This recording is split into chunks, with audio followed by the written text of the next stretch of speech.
topic is the rectus abdominis and rectus sheath. So rectus abdominis is the muscle. So the sheath which covers this muscle is referred as rectus sheath. So in this video we are going to see about the rectus abdominis muscle and rectus sheath which covers this muscle. So coming to the anterior abdominal wall, we have anterior abdominal muscle. So this anterior abdominal muscle has 5 muscles in it, such as 3 flat muscles, 2 vertical muscles. So 3 flat muscles are external oblique muscle, internal oblique muscle, and third is the transverse abdominis muscle. Coming to the vertical muscle, so rectus abdominis muscle is one of the muscle of the vertical muscle of the anterior abdominal wall, anterior abdomen. So we are going to see about the rectus abdominis. So this rectus abdominis has 2 heads, medial head and lateral head. Actually, when we speak about the muscle, we have to know the origin and insertion of it. So first, coming to the origin of the rectus abdominis, it has medial head and lateral head. Medial head originated from the anterior part of the pubic symphysis, and lateral head arises from the pubic crest, from the lateral part of the pubic crest. So coming to the insertion of it, it is inserted into the anterior abdominal wall by the 4 flets at the level of xiphoid process. So actually, see, this is the origin and insertion of the rectus abdominis muscle. So first, it is the medial head, and lateral head arises from the pubic tubercle or pubic crest. Okay, so it arises from it and it ascends up, and it is inserted in the it is inserted at the level of xiphoid process. Okay, in the anterior abdominal wall. So these are the ribs, 5th rib, 6th rib, 7th rib. Okay, these are the ribs. So this is the insertion and origin of the rectus abdominis muscle. In these muscles we have something known as tendinous interaction, which we will be saying it has a special feature of this muscle. Okay, so first the first interaction is present at the xiphoid process, second at the level of the umbilical, and third will be the between the first and the second tendinous interactions. Okay, so this is all about the rectus abdominis muscle. So coming to the special features, as I said, the presence of the tendinous interactions. So these interactions will make the long muscles divided into short muscles, and it increases the strength of it. So second one is the rectus sheath. We are going to see the rectus sheath somewhat in the upcoming topics, in the sense after completion of the rectus abdominis muscle. So rectus sheath is the sheath which covers the rectus abdominis muscle, which is aponeurotic sheath. Okay, we will be discussing about it. Coming to the nerve supply, we have the intercostal nerves and subcostal nerve. See, subcostal nerve and intercostal nerves. So lower 5 in the sense T5 to T11, and the subcostal nerve is the T12 is referred as subcostal nerve. So all these nerves such as T7 to T12 supplies us the rectus abdominis muscle. So these are about the rectus abdominis muscle. Coming to the action of it, it flexions the trunk. Flexion of the trunk. In the upcoming topics, I will be saying you about the what is the flexion of the trunk. Okay, so coming to the rectus sheath. So rectus sheath, as I said, it is a aponeurotic sheath which covers the rectus abdominis muscle. So the main function of the rectus sheath is the checking the bowing of the rectus abdominis. Bowing in the sense the curvature of the rectus abdominis muscle during that contraction, and it maintains the strength of the anterior abdominal wall, and it prevents the collapsing of it. So the main two functions, there are main two functions of the rectus sheath. One is to check the curvature of the rectus abdominis muscle during its contraction, and second, it maintains the strength of the anterior abdominal wall. So coming to the features of the rectus abdominis muscle, just you have to remember this diagram, such as it is the rectus abdominis muscle. Okay, this muscle, these are the tendinous interactions. This is the skin. This small curvature is the umbilicus. Okay, so this is the skin. The small curvature is the umbilicus. So, and this is the rectus sheath, anterior wall of the rectus sheath. Coming to the posterior, this is the posterior rectus sheath. This is the posterior rectus sheath. And we have the ribs, 5th, 6th and 7th ribs. And this small dotted is the perineal fat, and this is the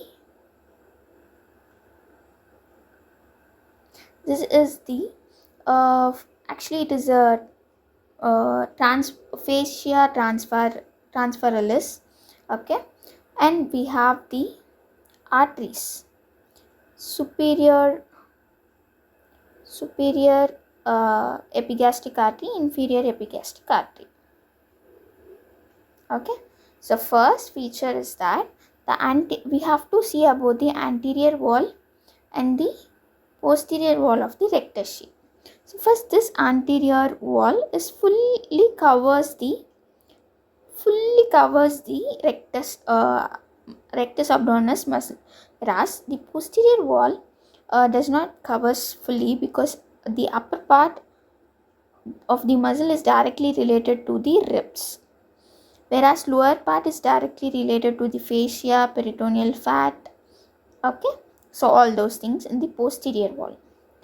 And we have the superior epigastric artery and inferior epigastric artery, and the line of Douglas is the line which joins the anterior wall and the posterior wall of the rectus sheath.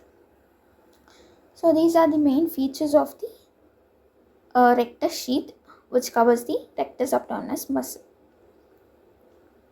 So coming to the formation of it, actually the rectus sheath is formed differently at the three regions. First is above the costal region, between the costal region and arcuate line. So third is formed below the arcuate line, that is line of Douglas. So first, coming to the above the costal margin, how it is formed. Mainly anterior wall, see, this is the anterior wall of the rectus sheath.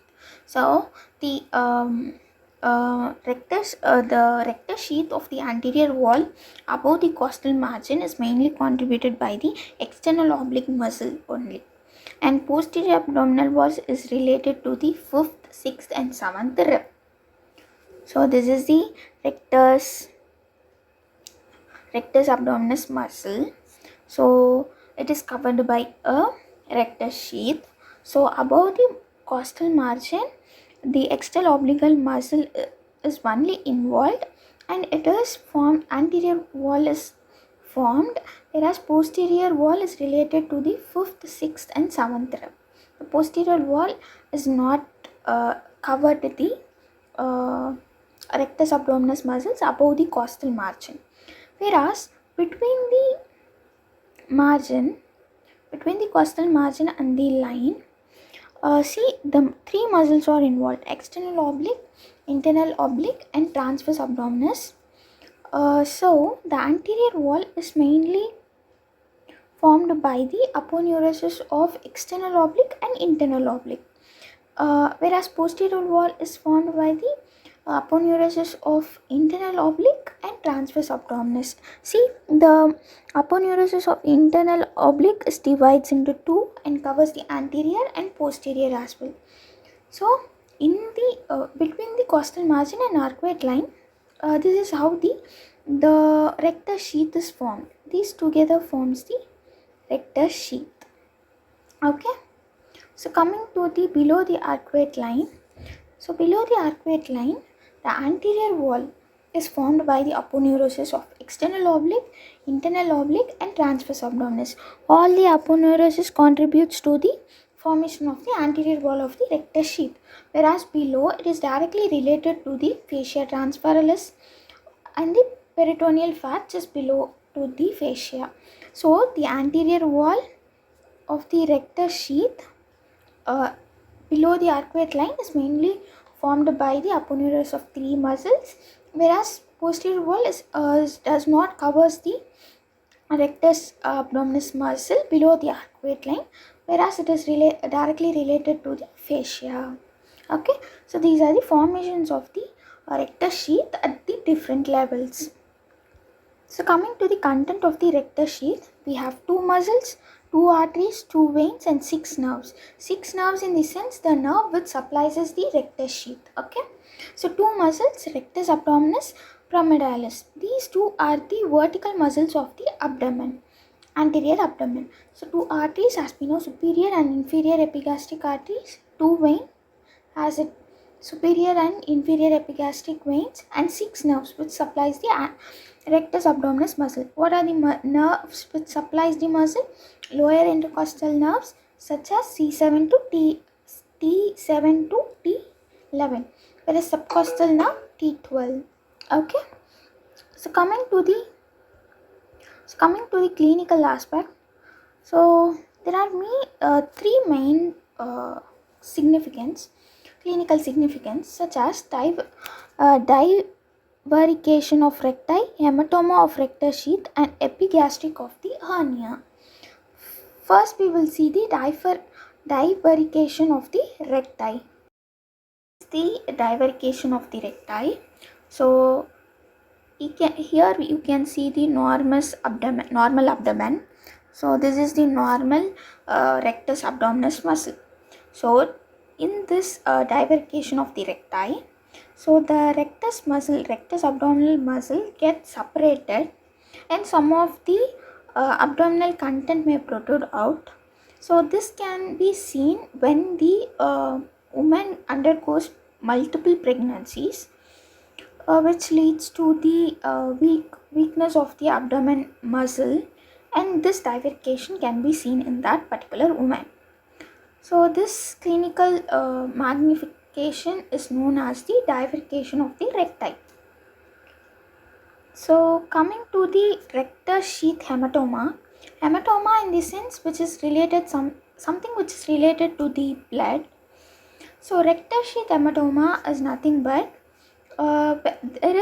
as we know, there is epigastric arteries will be presented in the rectus sheath as it is one of the content of it. So when this when there is more when these epigastric arteries get stretched more during the coughing or due to the later month of the pregnancies, it get ruptured and the blood from that particular artery leaks into the rectus sheath. So that manifestations is referred as the rectus sheath hematoma.